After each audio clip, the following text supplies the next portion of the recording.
বাবা, এই নাও তোমার চা। তুই আবার কষ্ট করে ওপরে চা নিয়ে আসলি কেন রে মা? সকাল থেকে তোমাকে কেউ একটা চা দিল না, তাই তো আমি নিজের হাতে চা করে নিয়ে আসলাম তোমাকে দিতে। বাহ বাহ বাহ বাহ বাহ, তোর হাতের চা খেলে প্রাণটা একদম জুড়িয়ে যায় রে মা। হ্যাঁ হ্যাঁ, তোমার ছোট মেয়ের হাতের চাও অনেক সুন্দর। হ্যাঁ রে মা, জামাই কোথায়? ঘুম থেকে কি উঠেছে নাকি? তার কথা আর কি বলবো, সেই ভোরে ঘুম থেকে উঠেই মাঠে চলে গেছে। এত সকাল সকাল মাঠে কেন রে মা? মাঠে নাকি ধানের চারা লাগানো শুরু করেছে, বেশ কয়েকজন মাঠে কাজ করছে, তাই তো সে ভোরে উঠেই চলে গেছে। বড় কাজের ছেলে আমার বড় জামাই, কোনো কথা বলে দিতে হয় না। আমি গেলাম বাবা, জলখাবার রেডি করতে হবে আবার।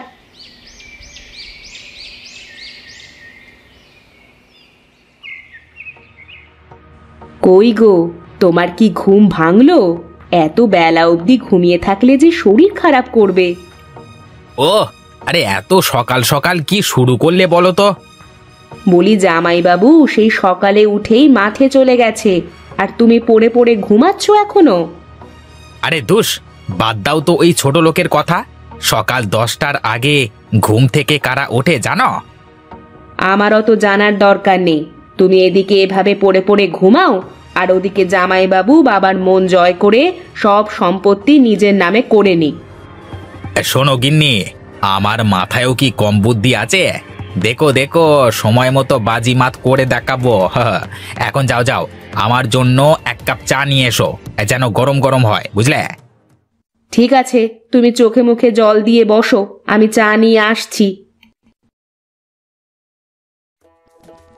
কে জামাই, শরীর স্বাস্থ্য তো দিন দিন বেশ ভালোই হতে চলেছে। হ্যাঁ বাবা, হে আপনার মেয়ে যা যত্ন করে খাওয়ায়, তাতে তো মোটা না হয়ে উপায় নেই। তা শুধু বসে বসে খেলে যে শরীর নষ্ট হয়ে যাবে, একটু কাজ কাম করলে যে শরীরটা ভালো থাকে। কি যে বলেন বাবা, আপনার এত অর্থ সম্পদ আছে, কিন্তু আপনার মাথায় বুদ্ধি একদম কম। কি বলো জামাই, আমার মাথায় তাহলে বুদ্ধি কম? তা নয় তো কি, আমি কেন কাজ কাম করে আমার চেহারা নষ্ট করতে যাব? তার থেকে আমি প্রতিদিন জিমে যাব। হ্যাঁ, তাতে করে আমার শরীরে ফিটনেস চলে আসবে। তোমার জামাইয়ের কথায় কান দিও না তো বাবা, খালি আজাইরা কথা বলে। আহা, আরে এত বড় মাছের মাথাটা আমার পাতে কেন দিচ্ছিস রে মা? ওটা জামাইকে দিতে পারতিস তো। না বাবা, তুমি খাও, বসে বসে খেয়ে ওনার গায়ে বেশ চর্বি জমে যাচ্ছে।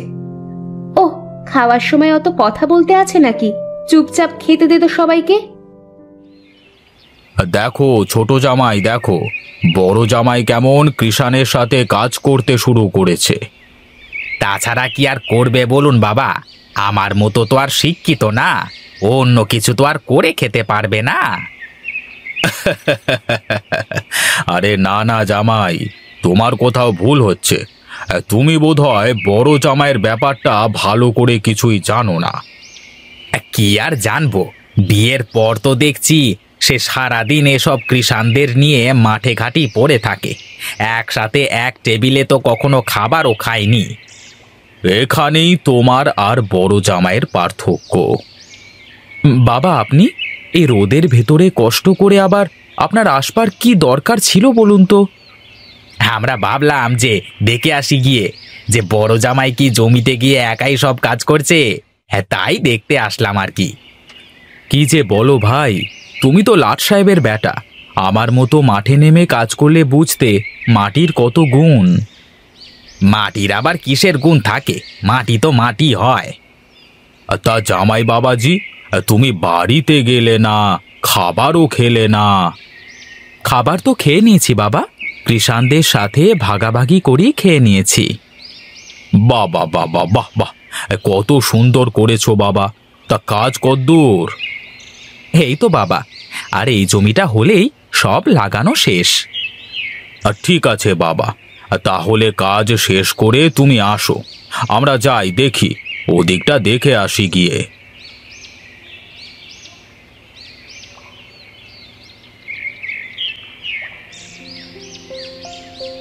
কি রে রামু, তোর হাতে ওটা কি? আগে বাবু, নেমন্ত্রণের কার্ড।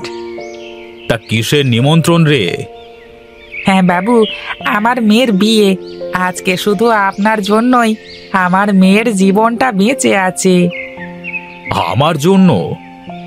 হ্যাঁ বাবু, আপনার জন্য। আপনি যদি সেদিন বড় জামাই বাবুকে দিয়ে টাকাগুলো না পাঠাতেন, তাহলে হয়তো আমার মেয়েটা আজকে এই পৃথিবীতেই থাকতো না।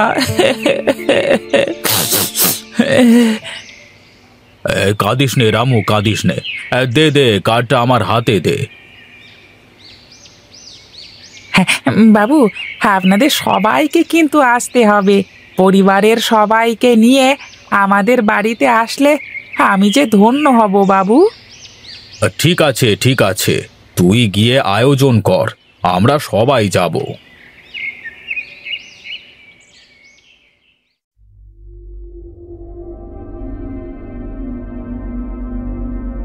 হ্যাঁ, এভাবে চলতে থাকলে তো একদিন এই ঘর বাড়ি মাঠে জমি সব চলে যাবে। কি হলো জামাই, কি বিড়বিড় করছো, বলো দেখি শুনি। কি আর বলবো, আপনি কি কোনো খোঁজ খবর রাখেন? আপনার বড় জামাই কি করে? আহা, কি করেছে সেটা বলবে তো আগে। আপনার বড় জামাই রামুর মেয়ের চিকিৎসার জন্য অনেক টাকা দিয়েছে। চিকিৎসার জন্য দিতেই পারে, রামু তো আমাদেরই কৃষাণ, তাই বলে রামুর মেয়ের বিয়ের সমস্ত খরচও সে দেবে? এটা কোনো কথার কথা হলো?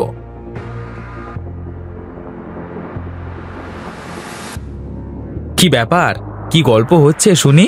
শ্বশুর আর জামাই মিলে? না মানে, ওই ছোট জামাই বলছিল যে।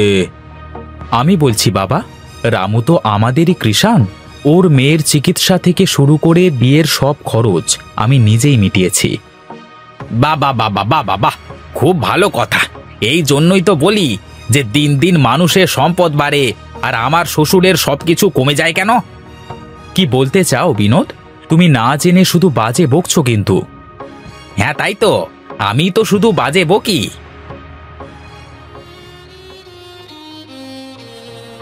ছোট জামাইয়ের কথায় কিছু মনে করো না বাবা, ওর মাথায় সত্যি একটু না অনেক সমস্যা আছে।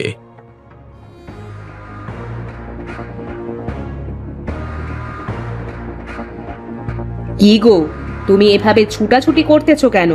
তোমাকে কেমন অস্থির মনে হচ্ছে? কেন হব না, কেন হব না বলো? এ বাড়িতে আমি যে ছোট জামাই, আমার কথার কি কোনো মূল্য নেই? আহা, কি হয়েছে বলবা তো। কি আর হবে, তুমি কাল সকালই তোমার বাবাকে বলবে তোমার ভাগের সব জমি যেন তোমাকে বুঝিয়ে দেয়। কিন্তু কেন? বাবার যা কিছু আছে সেসব তো আমাদের দু বোনেরই। সেই জন্যই তো বলছি, তোমার জামাইবাবু যেভাবে দান বাক্স খুলে বসেছে, তাতে দুদিন পরে হাতে থালা নিয়ে উঠে যাবে। তার থেকে ভালো তুমি তোমার ভাগের জমি তোমার বাবার থেকে বুঝে নাও, বুঝলে? ঠিক আছে, তুমি একটু শান্ত হও, আমি কালই বাবাকে বলবো সব। এখন চলো, সবাই তোমার জন্য না খেয়ে বসে আছে, একসাথে খাবে চলো। হ্যাঁ ছোট জামাই, বলো তুমি কি বলবে, আগে তোমার কথাটাই শুনি। আমি কি আর বলবো, আপনার মেয়ের ভাগের যে জমিটুকু পায় সেটুকু তাকে বুঝিয়ে দিলেই হবে। ব্যাস এটুকুই? আর কিছুই চাওয়ার নেই তোমার? এছাড়া আর কি চাইবো? এখন তো তাও কিছু না কিছু পাচ্ছি, কদিন পরে তো কিছুই থাকবে না। আপনার বড় জামাই তো হাতেমতাই হয়ে গেছে, তাই না? দু হাত খুলে দান করে চারটে সব। দেখো বিনোদ, তুমি কিন্তু আমার জামাইকে অপমান করে যাচ্ছ। তুমি জানো ওনার সম্পর্কে সবকিছু। আমার জানতে আর কিছু বাকি নেই। শ্বশুরের টাকায় ফুটানি দেখানো। দেখো ছোট জামাই, আমার সব সম্পত্তি তো আমার দুই মেয়েই পাবে, কিন্তু তুমি হয়তো জানো না আমার এই সম্পত্তির উপর বড় জামাইয়ের কোনো লোভ নেই। কি বলেন বাবা? হ্যাঁ জামাই, তুমি জানো না, রামুর মেয়ের চিকিৎসা আর বিয়ের জন্য যত টাকা সব প্রতাপ তার নিজের টাকা থেকে দিয়েছে, এবং সে আমার একটি টাকাতেও হাত দেয় না। কিন্তু তার তো কোনো ইনকাম নেই, আপনার টাকা ছাড়া কিভাবে চলে? শোনো জামাই, বড় জামাই বিদেশের এক বড় কোম্পানিতে চাকরি করে। তার মাসিক বেতনের কথা শুনলে ভয় পাবে। তারপরও দেখেছো সে কিভাবে মাঠে নেমে কৃষাণদের সাথে কাঁধে কাঁধ মিলিয়ে কাজ করে। শোনো ভাই, আমি আর কদিন আছি, তারপরেই চলে যাব। আবার কবে আসবো জানি না। আমার এসব সম্পদের প্রতি কোনো লোভ নেই। এসব সম্পত্তি তোমার আর আমার আদরের শালী মিনতির। এখন থেকে তোমাদেরই এসব কিছু দেখাশোনা করতে হবে। আমার আমার